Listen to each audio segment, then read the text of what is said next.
Like, shouldn't Cass have gotten a moment with Chuck where it's like, where the hell were you? And I was looking for you all this time, and I had faith in you when nobody else did, and he got nothing.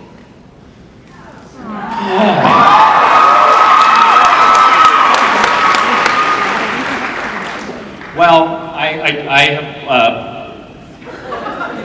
I'm still sort of processing the first half of our conversation. But I think that Cass was present, if not engaged, in that initial conversation in some way, and I mean, they're both children of God, and they both see him as their father, and I think that conversation that Lucifer had with God served as a proxy.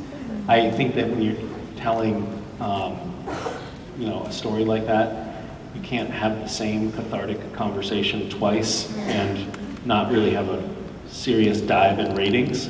I mean, and I do think that given that Cass had been possessed by Lucifer for the whole season, and given that Lucifer and God's, this is complicated. Lucifer and God's relationship is much tighter, I think, than Cass and God's. It was like Lucifer was the first son, and Cass was like the 3400th son.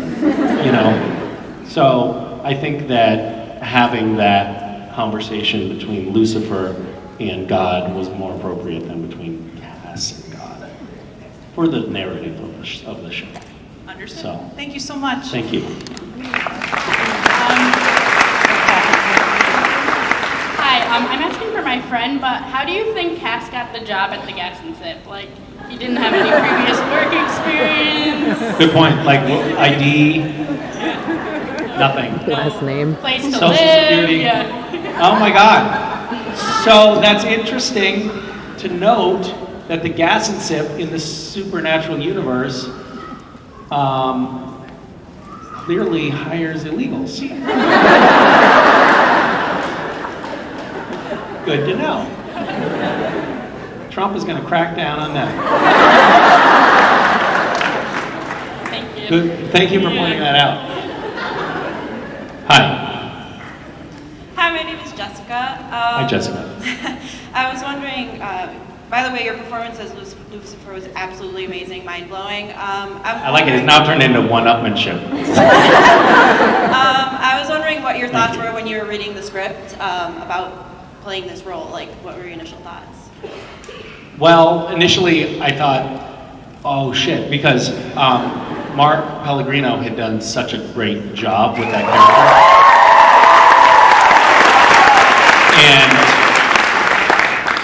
character. And to follow in his footsteps and do a shitty job was going to be really embarrassing. Thank you very much for your... You could just keep going. No. So yeah, I was a little nervous. Well, I had a few thoughts. Like one, I thought, how am I going to do this? Because he was very good and also very distinctive, and I didn't want to do that a disservice. And then I was also immediately concerned, if they're making me Lucifer, does that mean they're going to kill me on the show? Which is the neurotic actor's second thought always when they see a script. And I fall into that category. And then I went over, Mark happened to be up in Vancouver at that time, so I went over to his apartment actually the morning of my first day of shooting and cheated. I was like, hey, so how did you do this? and we broke it down a little bit together, and then he gave me some of his inner dialogue, like the stuff that he thinks about and the motivations that he uses when playing Lucifer, and that was very helpful. It's kind of funny. In television, we move really, really fast. We shoot an episode in 8 days. There's no rehearsal to speak of. I mean, we get to set. Typically, we read through the lines one time. Not always. We don't always do that, but sometimes we do. And then we do what's called a blocking rehearsal, and that might be like the director saying, "Are you Misha, you stand over there. Jensen, you stand over there." And then at some point, you come in to right here and hit each other. And then we just like run the scene and figure that out, and we do it maybe twice, and then we go, they set up the lights and we shoot it, and that's it. That's the entire rehearsal process.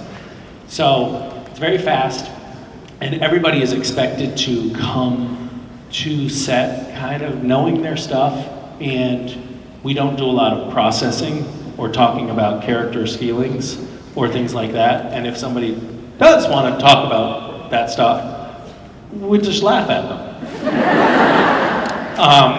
So to have a moment to really like work with another actor at their house and talk about that stuff was actually kind of cool and unusual, but something also to be very ashamed of. Thank you. Thank you. Yeah. Hi. Hi. I was wondering if they did another body swap episode, would you rather play Sam or Dean, and which one of those two actors would you trust playing Cass? Are you asking me of Sam and Dean, which one do I want inside me? Yeah. I'm a little confused. Am I losing the thread here? I don't know. They would both be a lot of, both actors' portrayals of those characters offer a lot of material for satire. So I would enjoy either one. I perfected the Jensen stance.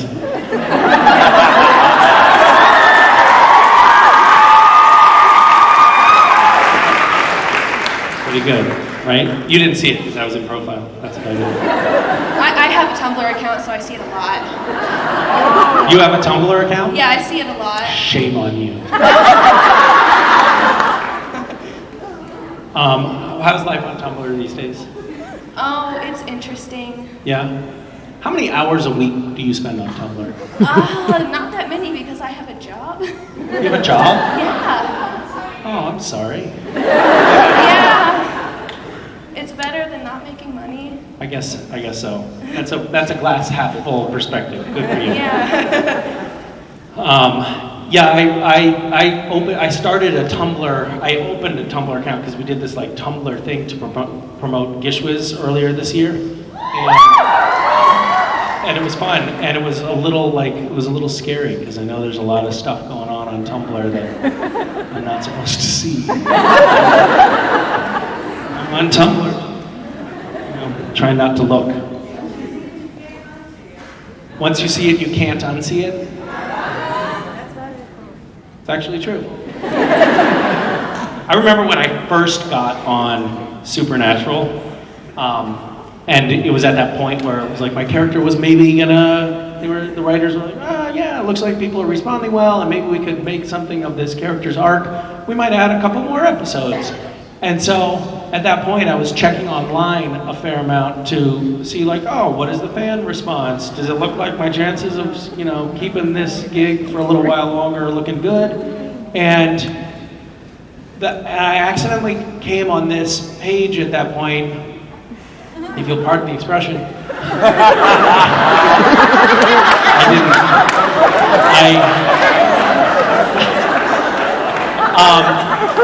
And it was a piece of fan fiction, and this was my very first exposure. I didn't even know it existed. I didn't know it existed, and I was like, "Oh my God, this is amazing! Somebody wrote a story about Castiel." This isn't any of the scripts. It's weird. Castiel, what? I didn't realize that they were. Oh my goodness. And I Twist and Shout I've heard about. I haven't had a chance to read it.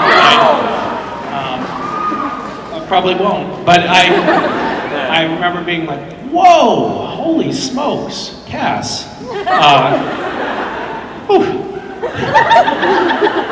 Anyway, it's a strange thing to find when you don't know it exists. And then there's all this other stuff, like the real person stuff.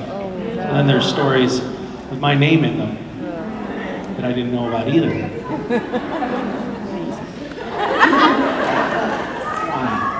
What? Thank you very much for that warm welcome. Yeah.